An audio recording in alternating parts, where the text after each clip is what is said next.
Let's take a hike on the Dr. Edward Stone Memorial Trail. This week on Planetary Radio.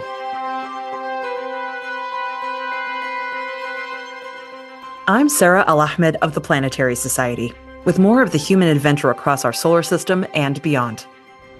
Some people have lasting impact on the space science community long after they're gone, like Ed Stone. He was the director of NASA's Jet Propulsion Laboratory for a decade and the longtime project scientist of the beloved Voyager mission.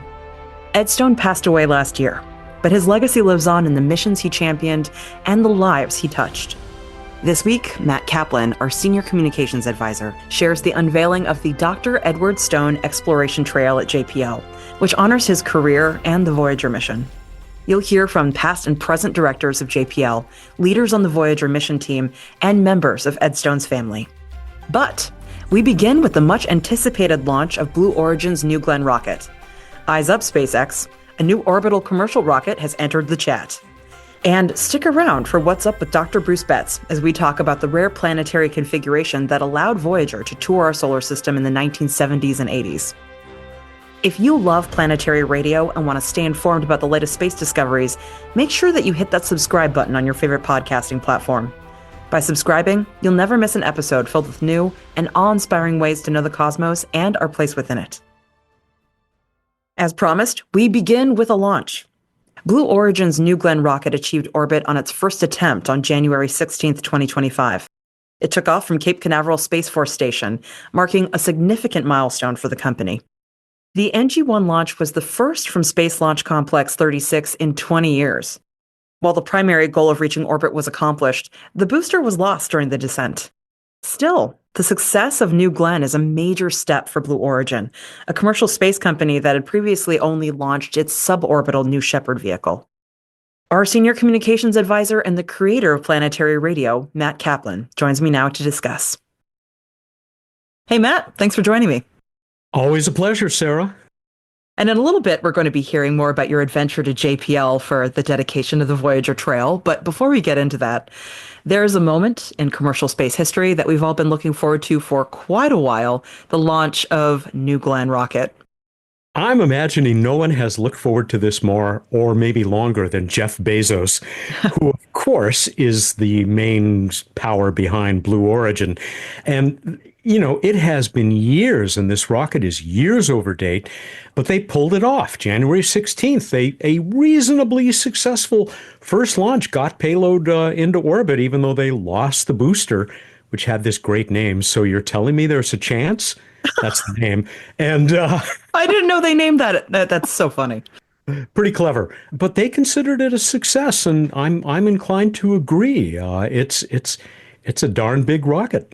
Yeah, it didn't really occur to me how large this rocket was until I went to go actually visit the Blue Origin rocket factory. Yes, I was so envious, even though I was there on the Cape while you were doing your tour. Yeah, and I'm sure listeners of the show have heard part of this story because we had a large number of people from our team that were in Florida to go see the launch of the Artemis 1 rocket, which didn't actually launch. But in the days after, Bruce Betts and I actually got to go to this Blue Origin rocket factory.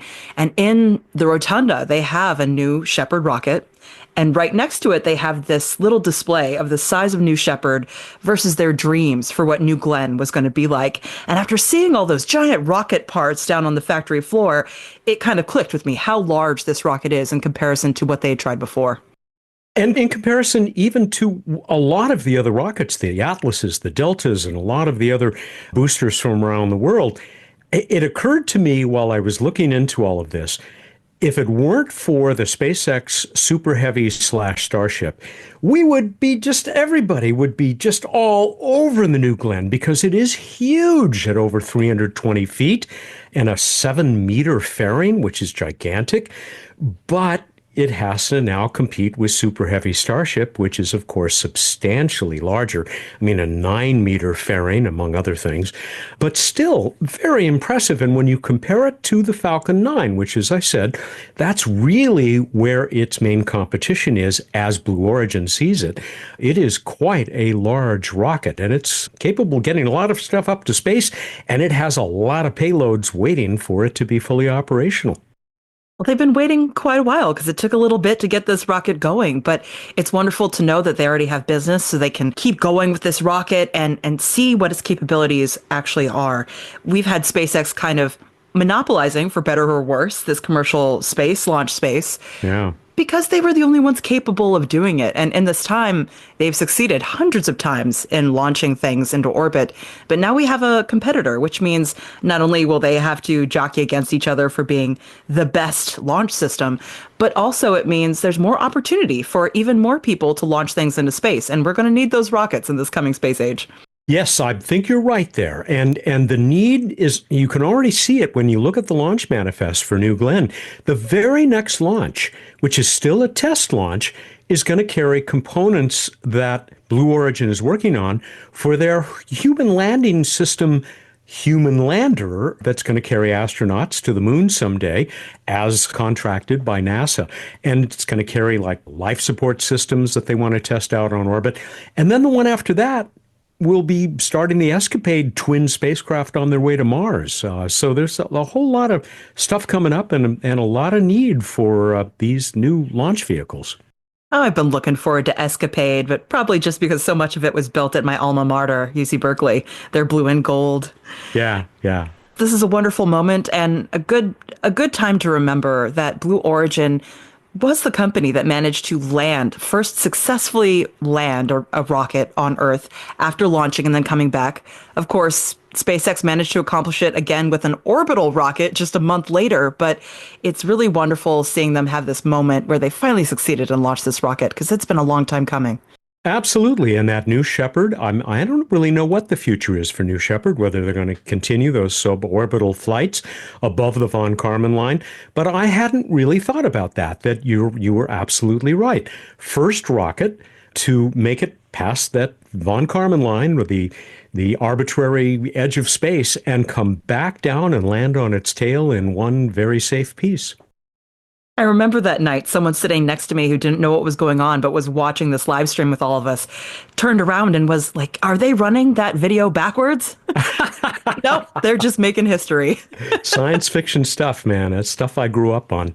So in a moment, we're going to be hearing your trip to JPL and all of the wonderful things that happened there. But listeners of the show in the last 2 weeks will know that we had to postpone this segment for a little bit because we were impacted by the Eaton fires in this area.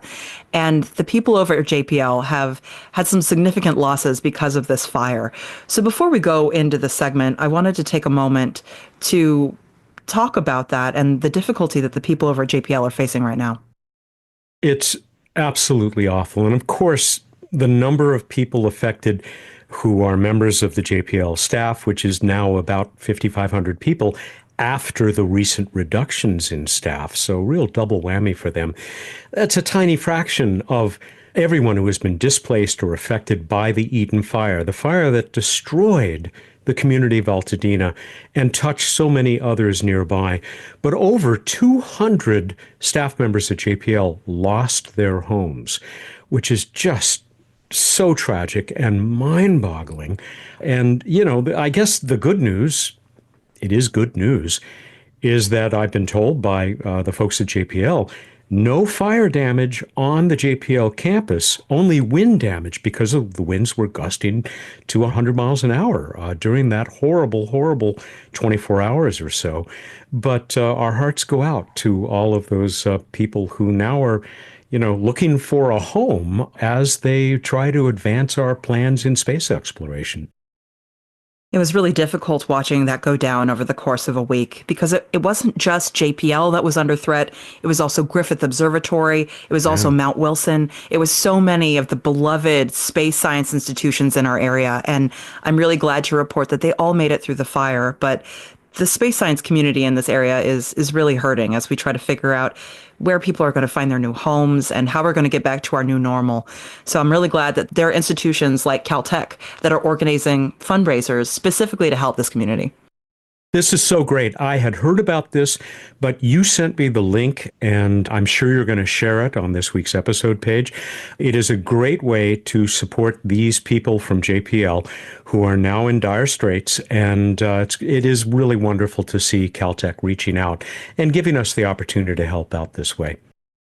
Well, if it's any indication, I know our team is very small, and a few people on our team did lose their homes. Yeah. And seeing the outpouring of love that we've gotten from the space community and everyone trying to bolster each other, I know that there are so many people out there that want to help support the people over at JPL because they made so many of the missions that we care so deeply about.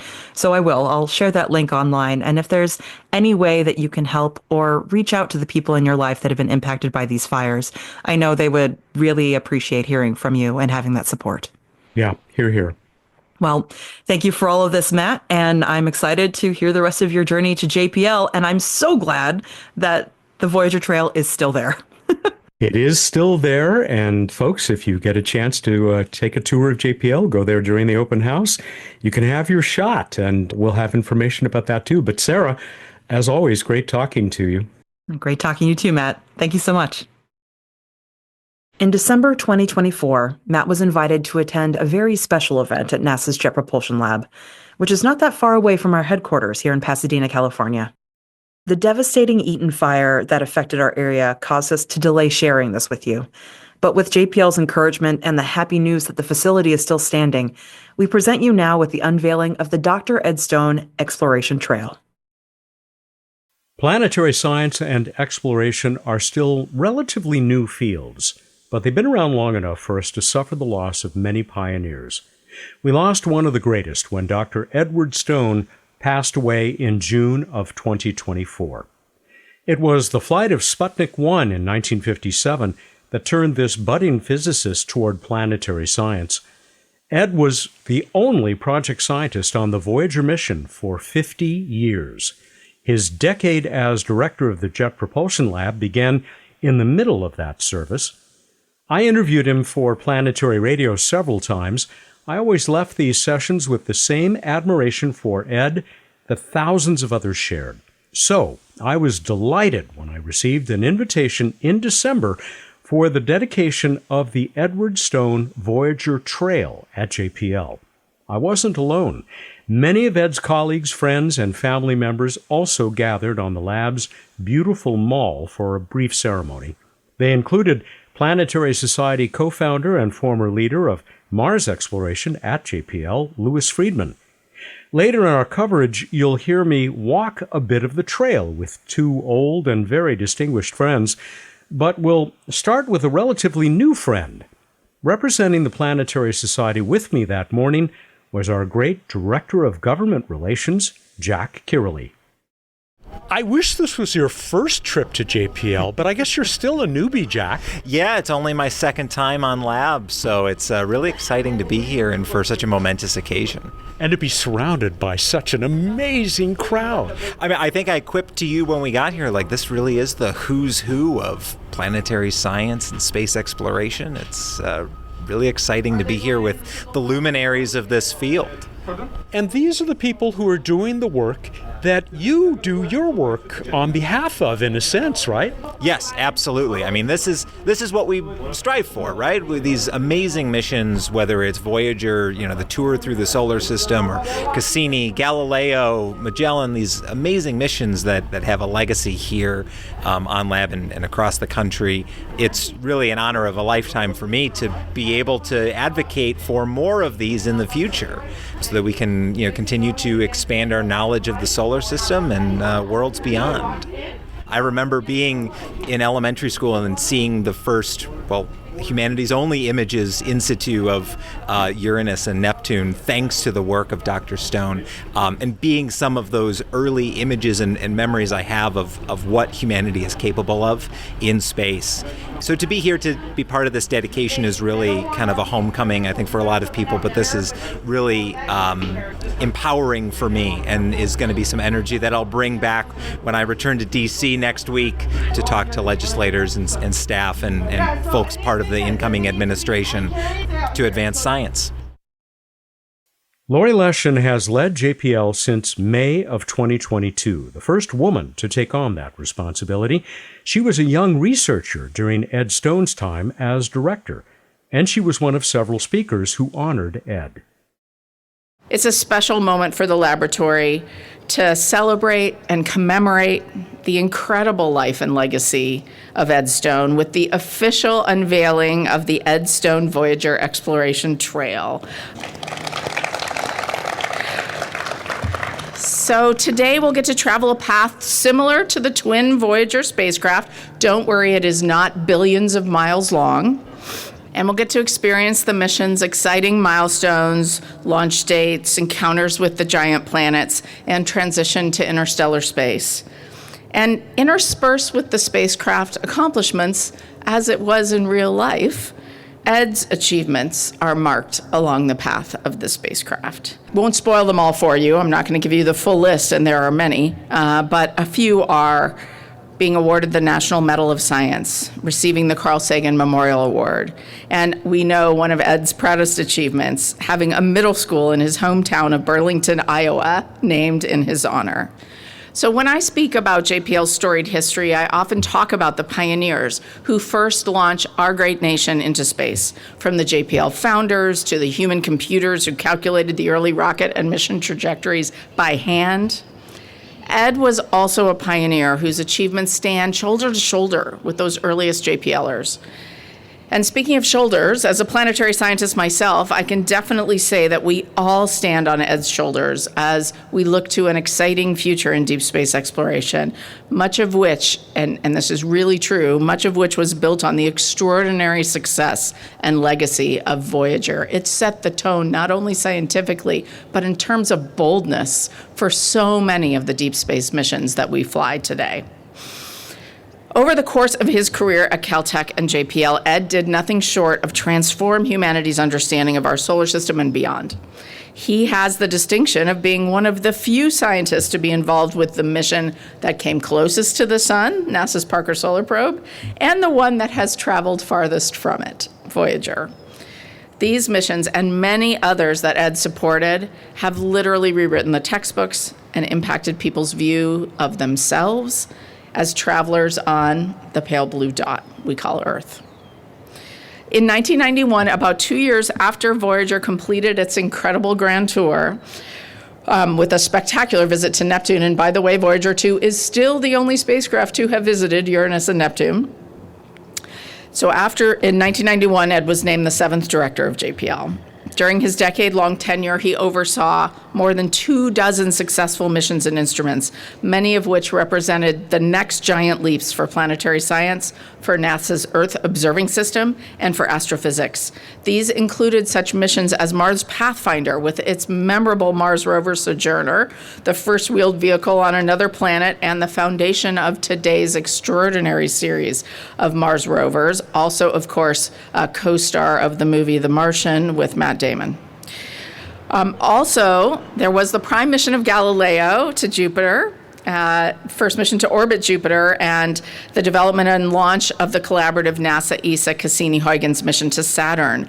Both of these missions further explored the incredible scientific questions raised by Voyager and paved the way for missions flying today, like our own Europa Clipper, honored over there on the big board, which is doing great, by the way, Europa Clipper, flying incredibly well. So Ed was director at a time of change for NASA. Feels familiar. He restructured several missions so they could fly under stringent cost constraints brought on by NASA's focus on faster, better, cheaper development. Despite cuts to NASA's budget at the time, JPL reached its highest flight rate to date during Ed's time as director.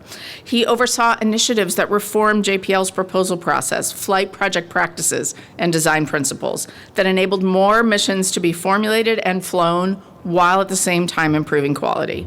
He established the groundbreaking Concurrent Engineering Group, or Team X as we call it, to rapidly develop mission and spacecraft concepts and cost them.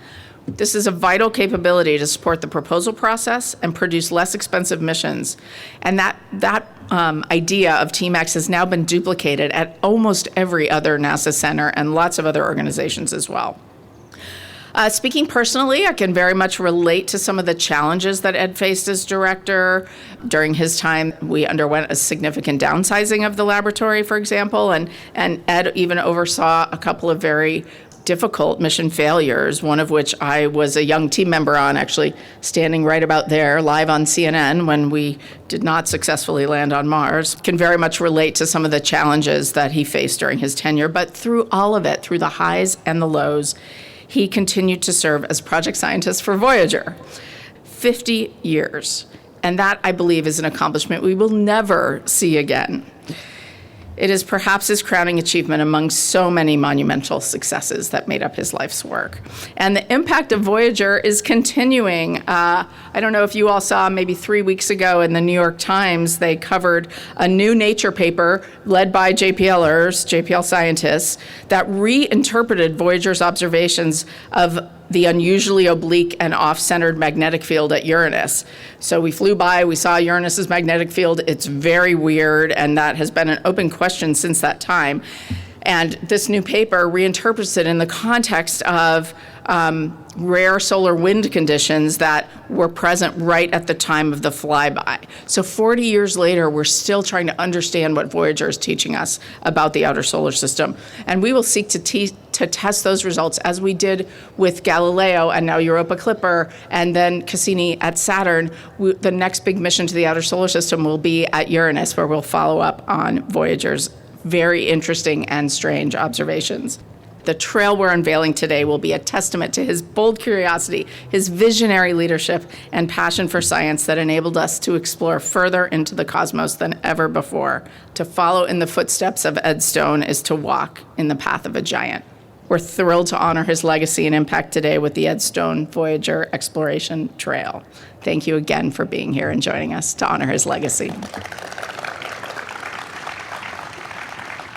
Lori Leshin, thank you so much. You talked about Ed Stone as a pioneer, but also as a mentor. Yeah, Ed was an amazing leader in every aspect. He led the laboratory with so much energy and vibrance, but he also mentored individuals and helped them see their paths to the future. Just like the incredible Voyager path through the solar system, he helped people see their own path. It's been my honor to talk to, I think, 5 different JPL directors over the years. I think every one of you has had big decisions to make and maybe terrible decisions to have to make. And you alluded to that as you were talking today, and how Ed faced some of those same challenges. It's part of the job, sadly, isn't it?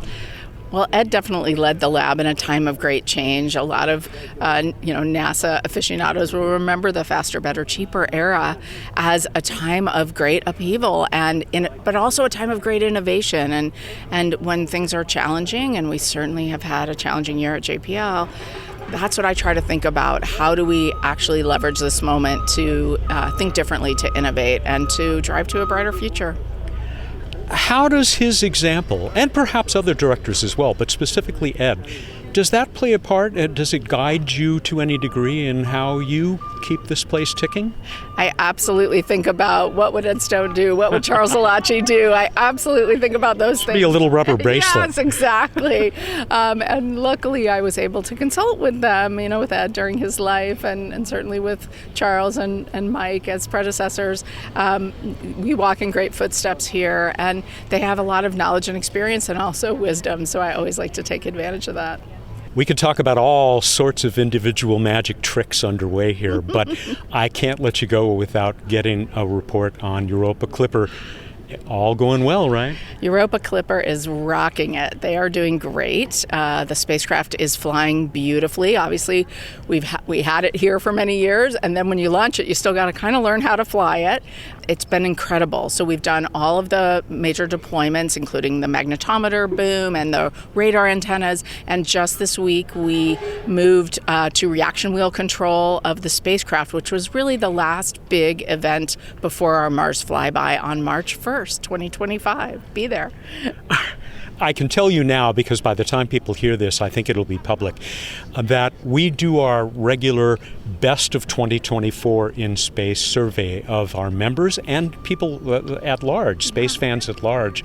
And far and away number one in several categories this year. You got it, Europa Clipper. Europa Clipper rocks. I'm so proud of the team. And, I think Ed Stone would have been thrilled with the science that we're going to get, really following up on those first Voyager flybys of Jupiter. What an incredible legacy it lives on.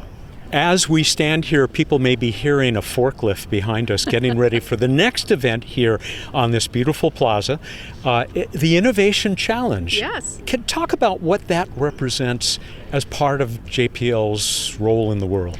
The Innovation Challenge is all about bringing innovations forward from the next generation.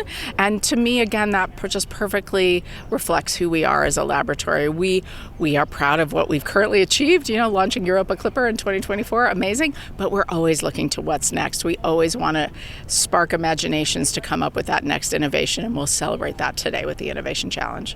Lori, I hope I get to see you before then, but I sure hope I'm around to help celebrate the 50th anniversary of the two Voyagers in space. It's not far off. It's not. It's less than 3 years away now. Voyager's at 50, and I'll tell you, they're the little spacecraft that could, although not that little. And there's a challenge to fly them at this age. It's non-trivial, and the teams are working incredibly hard to make sure we've got two great Voyager spacecraft at 50. Thank you, Lori. Thank you. Current JPL Director Lori Leshin. Also saluting Ed Stone that day was JPL Director Emeritus Charles Alachi. He took over running the lab after Ed left the job. I asked Charles about the difficult times JPL has gone through repeatedly over its long history. That's normal, that you go through tough period and sometimes you go through great period. Because when you do exploration, it's tough technically.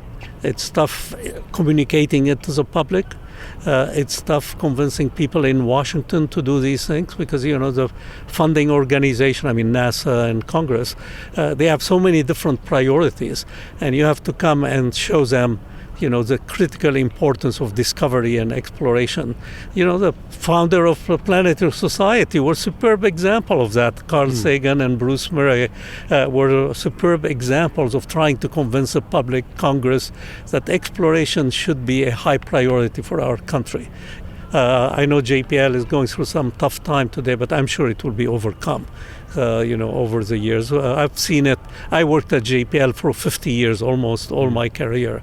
So I've seen things going up and down over this period. And the critical thing is to keep being positive and proactive, even in tough times, and keep a smile all the time, about it. And I'm sure things will work well because fundamentally the public does support exploration and Congress does support exploration, but you have to keep communicating it regularly. We'll keep trying to do our part at the Planetary Society. Thank you, Charles. Yeah, thank you very much, and thank you for all what you do. I could have gone up to almost anyone at the dedication ceremony and known I was about to talk with someone who had made invaluable contributions to robotic and other exploration of the solar system and the cosmos beyond. As you'll hear, I had a special reason for asking retired engineer and project manager Glenn Cunningham if I could spend a few minutes with him. It's a long time I've been here at the laboratory. I had many jobs, starting in the Voyager project as a system engineer, and then team chief for the Voyager spacecraft team between the flights from launch to the two Jupiter encounters. Then I kind of moved into the Mars missions for a long time. I was the deputy project manager of Mars Observer for a while, and then the project manager.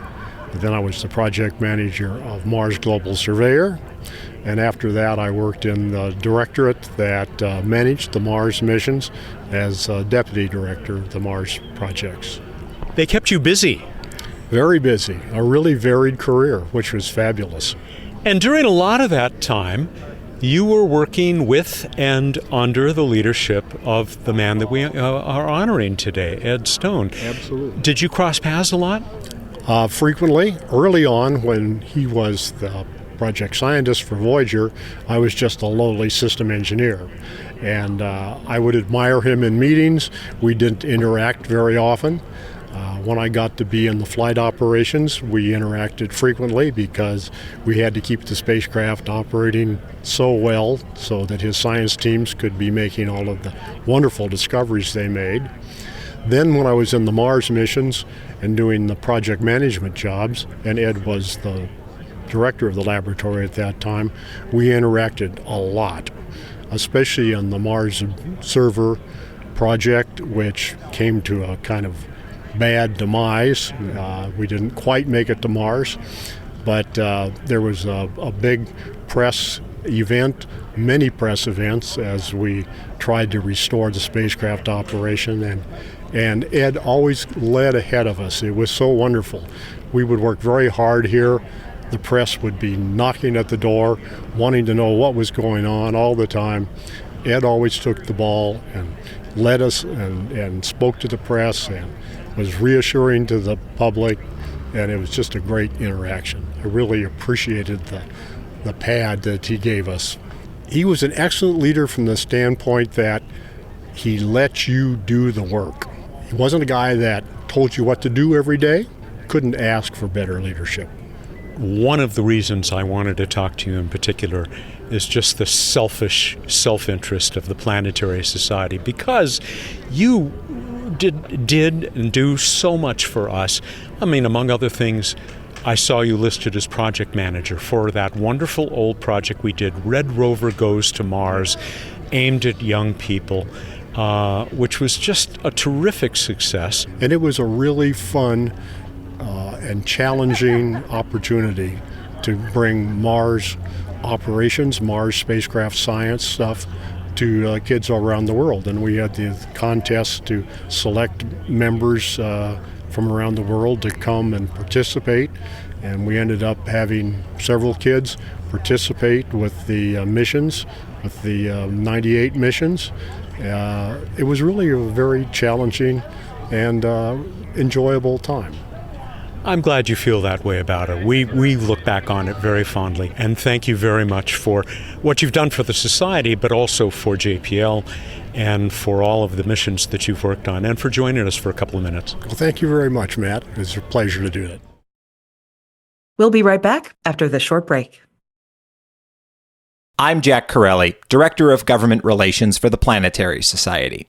I'm thrilled to announce that registration is now open for the Planetary Society's flagship advocacy event, the Day of Action. Each year, we empower Planetary Society members from across the United States to directly champion planetary exploration, planetary defense, and the search for life beyond Earth.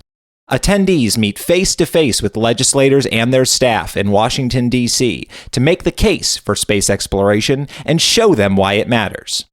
Research shows that in-person constituent meetings are the most effective way to influence our elected officials, and we need your voice. If you believe in our mission to explore the cosmos, this is your chance to take action. You'll receive comprehensive advocacy training from our expert space policy team, both online and in person. We'll handle the logistics of scheduling your meetings with your representatives, and you'll also gain access to exclusive events and social gatherings with fellow space advocates. This year's Day of Action takes place on Monday, March 24th, 2025. Don't miss your opportunity to help shape the future of space exploration. Register now at planetary.org/Day of Action. Ed Stone was also a devoted father and husband, as we heard from his daughter, Janet Stone. Here's a brief portion of what she shared with Ed's friends. Dad would love simply the fact that the walkway is here, where many of the thousands of Voyager family members have lived, because he would have been the first to acknowledge the success of this whole vast and talented team. And he would love that it can continue to be added to, just like humankind's knowledge, just like humankind's understanding, and just like humankind's story in the cosmos. On behalf of the Stone families and on behalf of Dad, thank you for this extraordinary installation. Dad would express out loud wonder at the ideas it acknowledges and the ideas it will spark. And quietly and privately, it would touch his heart. A perfect celebration. Cheers to all of you for it. Janet Stone and her family also had a very special gift they presented to JPL.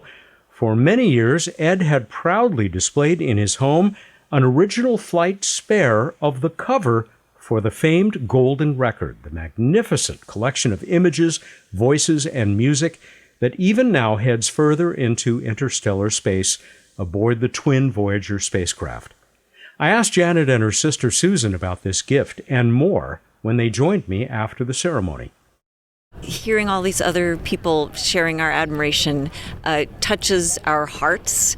Because it's Dad, it also touches our minds. There is so much learning and so much passion for continued exploration of all kinds, not just space here, that it's a very inspiring place to be and very inspiring people to hear from. I'm not sure that I could have parted with that lovely gift that you gave to JPL or returned to JPL, that flight spare of the beautiful cover of the Voyager Golden Record.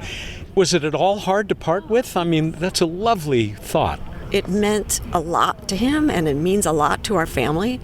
We always knew that when our parents passed, it would go to a public home of some type, because it's just too important a space history memorabilia item, and to have it come back to JPL just seems very fitting. This is only the latest of many honors that your father has received over the years. I loved when Linda Spilker said he's still very much a part of the Voyager mission. Basically, his fingerprints are all over those interstellar travelers. So Dad's fingerprints, so to speak, are not only all over Voyager, but they're also all over many scientific endeavors, not just space exploration, but through a lot of different disciplines. People who grew up listening to the Voyager news conferences and that sort of thing were inspired to pursue science of any kind, not just space science. So anything from research into messenger RNA to the Voyager spacecraft, there's a little bit of Ed Stone in a lot of that. I think one of the things that has become more evident to me through the process of celebrating his life is all of the things that he did touch, and it wasn't really even just a touch. It was like the firm grab and a big contribution. He provided a foundation of a lot of things like the telescopes and Voyager and JPL and space exploration, and it's been very humbling to see the great impact he had. It was finally time to hit the trail, and who could have been better trailmates than the current leaders of the Voyager interstellar mission? You'll hear us enjoy just a few of the many plaques embedded in the Ed Stone Voyager Trail that turn it into a timeline of the mission's stellar accomplishments, along with other milestones in Ed's long career. Ed and I first met in 1977 when I began working on Voyager right out of college. I remember watching in awe as Ed skillfully ran the Voyager team meetings and organized the press conferences. He coordinated the science activities and each of the 6 Voyager flybys. Ed was always patient and calm as he led the science discussions, and sometimes they got quite contentious. He asked penetrating questions, weighed the science justification, and then made very thoughtful decisions. Observing Ed's unique leadership skills for 12 years through the 4 planetary flybys was like watching an accomplished conductor lead an orchestra of scientists as they composed a new symphony of discovery for each of the planets that Voyager visited. Each flyby has its unique plaque along the Voyager Trail. Going to close out today talking to 2 of the people, maybe the 2 people who are still most involved and most responsible for the Voyager interstellar mission. We have talked many times before. Linda Spilker, project scientist, Susie Dodd, project manager. Welcome to both of you. It's a pleasure to be here, Matt. Thank you. Yeah, thank you very much. I'm glad you could make this event. Let's walk. Tell me about this it's not the first stop, but it's the first one we're looking at. Means a lot to us at the Planetary Society, as well as I'm sure to the two of you. This plaque commemorates the pictures that Voyager 1 took for the family portrait of the solar system on Valentine's Day in 1990. And in particular, that very special picture of the pale blue dot, which was Earth captured in a sunbeam. And it really provided perspective of just how tiny our very precious world is. Susie, I don't know how much you were involved, but I know that was a big deal, right? Getting the spacecraft turned around to look back toward the sun. It was a big deal. It took a lot of negotiations, I think, with NASA. A great idea that has served over time and is certainly what people think about when they think about Voyager. They think of that pale blue dot picture and puts the perspective of how big space is and how small we really are in the universe. Well, I think about a lot more than the pale blue dot, but it's right up there near the top of the list, if not at the top. What do we got here, Linda? This is Pathfinder and Sojourner Land on Mars, and this was during the time that Ed Stone was director of JPL, so this happened in 1997. So it's commemorating events that happened during his tenure as director. And for the pale blue dot image, I would add that Carl Sagan was really instrumental in helping convince NASA that it was worth spending the resources to turn Voyager 1 back and take these images before the cameras were turned off. We're about to walk over Sojourner and Pathfinder. Sorry, guys. And I think back, that was during I always get them in the wrong order, the faster, better, cheaper era, which was, I guess, it was a real challenge, right? It was. It was a new era where NASA was trying to balance the costs of the mission and the schedule as well. This plaque is really a nice one for Voyager 1. Oh, I forgot. We didn't talk about this one. This next plaque commemorates when Voyager 1 passed the distance of Pioneer 10, when it had stopped operating and became the furthest human-made object in the solar system. And there is Pioneer 10 shown on this plaque along with Voyagers 1 and 2. All right, let's walk a little bit further. We heard several times today about Ed Stone being a very fast walker, probably much faster than the pace that we're taking along this path that honors him. Did either of you do any of those walks? Well, it was hard to keep up with him, yes. He was very good at it. I remember a cartoon that someone drew on Voyager. It was a cartoon of Ed Stone, and he had on this hat with wings. It showed that the wings sort of lifted him off the ground, and he could go very, very quickly. A man with a purpose. We'll probably stop here, but the path, actually two paths, following roughly Voyager 1 and Voyager 2's path through the solar system. Tell us about this one, Susan. Well, this plaque is here where Voyager 1 crossed the termination shock. And the termination shock is where the particles from the sun go from supersonic to subsonic. What it tells you is that you're getting close, okay? We're getting close to crossing the heliopause and getting close to getting into interstellar space. Even though when you look down the road, you won't see the other plaque yet, because it took several more years from the termination shock crossing to get down into interstellar space. But this is what really got it, wet people's whistle, right? Got people really excited that we were getting close to crossing into interstellar space with the Voyager spacecraft. Right. It took actually 23 years past the Neptune flyby before, in 2012, Voyager 1 crossed the heliopause.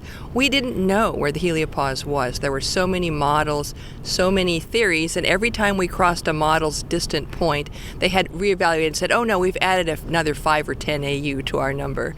And so it kept getting further and further away. But we didn't know until we crossed it. And the two Voyager spacecraft, they've certainly had their challenges lately, but I'm thinking of how they are still delivering great science. This recent Uranus story, as we speak, it was only, a couple of weeks ago, I think the announcement came out, based on Voyager data, and it's told us very important, unsuspected stuff about Uranus. Right. It turns out that some scientists here at JPL looked once again at the Voyager Uranus data. The magnetosphere was highly compressed and very unusual because all of the plasma was gone. They didn't see any plasma. And so they looked more carefully and realized if they could track it back to what was happening on the Sun, a huge solar event had compressed the Uranus magnetosphere. Very unusual, happens only about 4% of the time. That allowed all the plasma to flow out the tail. It also populated the radiation belt so they looked stronger than usual. And what's really significant is we now think there could be plasma in the Uranian magnetosphere. And if that plasma is there, it might point to possible ocean worlds. Oh my. Moons with global oceans beneath them. Some of Voyager's images of the moon Ariel are especially tantalizing, so reminiscent of what we've seen on other ocean worlds. Water everywhere. It just keeps going. Susie, about those challenges, how's the health of the spacecraft? Well, today they're both very healthy. What we like to say, anomaly-free today. But there's many challenges. They are the senior citizens of spacecraft and have far outlived their original 4-year design. Honestly, it's remarkable that both two spacecraft, and they're both operating after 47 years. We have to manage the power very carefully because our power from our radioisotope thermal electric generators, the nuclear power source, is degrading. Also, it's very cold in space, and so we're finding some issues thermally that we also have to manage. So it's a challenge to keep them both healthy, but to date we've been able to do it, and we're focused on continuing to do that to get these spacecraft out to 50 years so we can have a much bigger party than we did today. I really look forward to that. I told Lori Lesh, and I sure hope I'm around to help you celebrate the 50th, as we celebrated the 45th not too long ago. Linda, I also said to Lori, Ed Stone's fingerprints and much more are still very much a part of this mission. That's right. In fact, for me, Ed Stone's fingerprints are on both Voyager spacecraft. With his keen intellect and just his devotion to Voyager, part of Ed lives on in those two Voyager spacecraft. Thank you both for walking this tiny portion of this brand new path or paths at JPL. I hope that more people will have a chance to do these, at least during the JPL open houses. And I can't wait to talk to the two of you again the next time we need an update on the Voyager interstellar mission. Great. Thank you very much, Matt. Thanks, Matt. It's been a pleasure. Voyager project manager Susie Dodd, who is also director for the Interplanetary Network Directorate at JPL, and Voyager project scientist Linda Spilker. I'll close with this bit of tourist advice. Don't miss the chance to visit the Jet Propulsion Lab for either a group tour with 20 or more of your friends or classmates, or for one of the lab's immensely popular visitor days. And when you do, be sure to follow in the rapid footsteps of Dr. Edward Stone. For Planetary Radio, I'm Matt Kaplan of the Planetary Society. Thank you, Matt. I am so relieved that the Ed Stone Voyager Trail and the rest of the lab suffered no fire damage. As we mentioned earlier in the show, more than 200 members of the JPL team tragically lost their homes in the Eaton fire. Our hearts go out to them and everyone else who suffered in the aftermath of these devastating fires in LA. We dedicate this week's episode to them. I'll provide resources on this episode's Planetary Radio webpage so you can find ways to help support the fantastic workers of JPL and Caltech. And if you'd like to honor Ed Stone in person by walking his new trail, we'll also share the link for information on public tours of JPL. Now, let's check in with Dr. Bruce Betts, our chief scientist, for What's Up. Hey, Bruce. Hi, Sarah. How you doing? Doing all right. So this week we got to listen to Matt's grand adventure to go to JPL to talk about Ed Stone and his legacy and the dedication of this memorial trail for both Ed Stone and Voyager. And during the conversation, they got to bring up one of the most important things that Voyager did, which is this grand tour of the solar system. Road trip. I mean, it's kind of like the biggest planetary road trip that's ever existed, at least as far as we know as humans. Yes. Wow. Profound caveat I'm going to move past. I've been asked in the past a few connected questions, right? One, how is it that Voyager is the only spacecraft that's managed to go to Neptune and Uranus? So there's that right off the bat. And also, how did it manage to go to so many planets with only 2 spacecraft? What happened here that allowed Voyager to actually accomplish this? luck, man. They sent it to Jupiter, and it's like, I think we can get to Saturn. I think we can get to... That is so not true.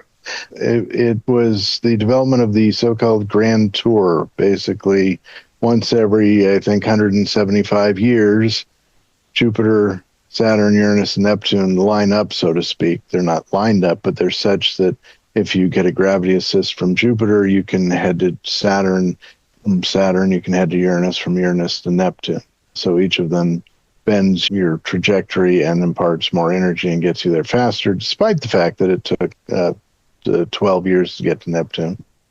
So this is something that was recognized, I believe you told me, by a Caltech grad student, go Caltech, and then was developed later. So it's interesting, though, being the government and funded by the government, they wouldn't commit to Uranus and Neptune. So when they were launched, they were Jupiter and Saturn. And then, it was spectacular, so they got funded to go out and do Uranus and Neptune. They made the choice with Voyager 1. They wanted to check out Titan because it's freaky interesting, not really knowing at the time that they would only be able to see an orange ball of haze. And to do Titan, this is more than you asked for as usual, to do Titan, that took them on a trajectory that they couldn't go to Uranus with Voyager 1, which they knew, but they had Voyager 2. So Voyager 2 was put on the Grand Tour trajectory to do Uranus and Neptune. Basically, let's keep track of Uranus and Neptune are way the heck out there, so it's very challenging to go out there, as is Pluto, of course, even farther out most of the time. And so being able to get the gravity assist from the giant planets, you get out there and you get out there more efficiently. And it was just super cool. There was our reconnaissance, our only reconnaissance of Uranus and Neptune, and not our first reconnaissance of Jupiter or Saturn, but our first serious, nice instruments, pretty pictures, views of it. It's so cool. And I'm now thinking about the fact that they decided to go to Titan with Voyager 1 instead of going out to those other worlds. Like, I'm really glad that they recognized that Titan was such an interesting world, but kind of tragic that all they could see was the haze, right? We could have gotten 2 flybys of Neptune and Uranus. Yeah, now I agree with you, but there's also another trade-off, which is by doing that, they then use Saturn's gravity to send them up out of the plane of the planets, out of the ecliptic plane where all the planets are basically revolving around the sun. And so therefore they have been able to sample, especially when they get out to the edge of the heliosphere, the magnetic field, into interstellar space. You've got Voyager 1 and Voyager 2 doing it at 2 very different parts of the heliosphere.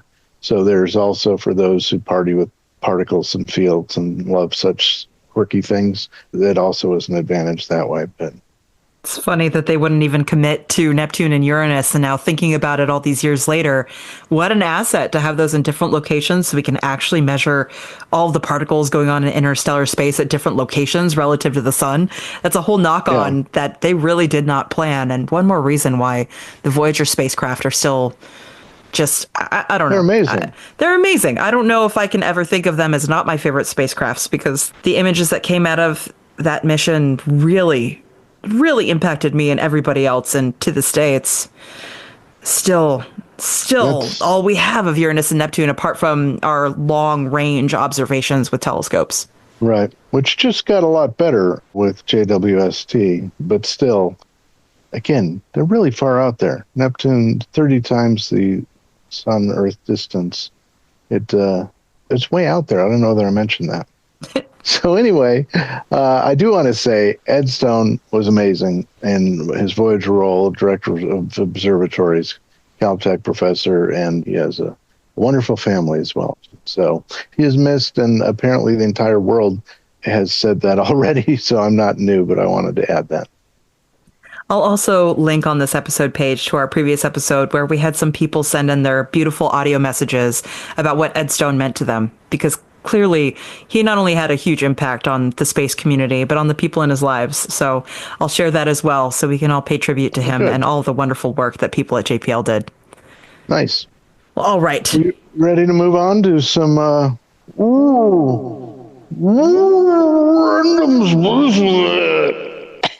That one sounded painful. That one was painful. That was a mistake. Speaking of mistakes, I wanted to talk about the Buran Soviet shuttle and note that many things about it, but mostly that it only flew one mission and it was without humans on board. But also there are a lot of other interesting things. Flew once in 1988, and then with the Soviet Union collapsing in the following years and money going away, it did not fly again. But it looks like the U.S. space shuttle, and apparently, not surprisingly, that's not coincidental, since it was one of the first real examples of using the internet for espionage. Really? And, there was a lot of unclassified documents online, and they could be accessed, that the KGB assembled all sorts of information. Apparently, I mean, this is what I've read, and that's why it looks almost identical. And I mean, they use tiles. It's very, very, very similar. They did have their successful autonomously controlled mission, or at least it went up, it went down, it survived. But it's just a weird story. And then it was in some type of hangar or building in Kazakhstan, which collapsed in 2002, I think. So it's under rubble and debris in Kazakhstan. That's tragic. Someone needs to unearth that and put it inside a museum or something. Thanks, Cindy. That belongs in a museum. I mean, it does, though. Oh, man. And, NASA not knowing that you got to secure your files in the early age of the internet. Man, we've come a long way. Now I'm constantly reporting phishing emails. Okay. Sarah, I want you to go out there, look up the night sky, and think happy thoughts with smiley faces and flowers and party poppers everywhere. Thank you. Good night.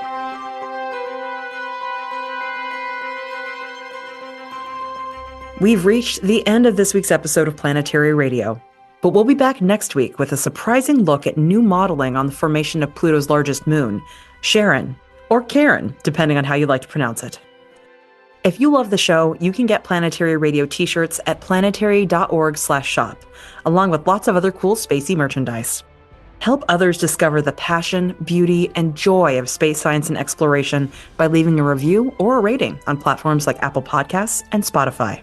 Your feedback not only brightens our day, but helps other curious minds find their place in space through Planetary Radio. You can also send us your space thoughts, questions, and poetry at our email at planetaryradio@planetary.org. Or if you're a Planetary Society member, leave a comment in the Planetary Radio space in our member community app. Planetary Radio is produced by the Planetary Society in Pasadena, California, and is made possible by our dedicated members. Mark Hilverda and Ray Paoletta are our associate producers. Andrew Lucas is our audio editor. Josh Doyle composed our theme, which is arranged and performed by Peter Schlosser.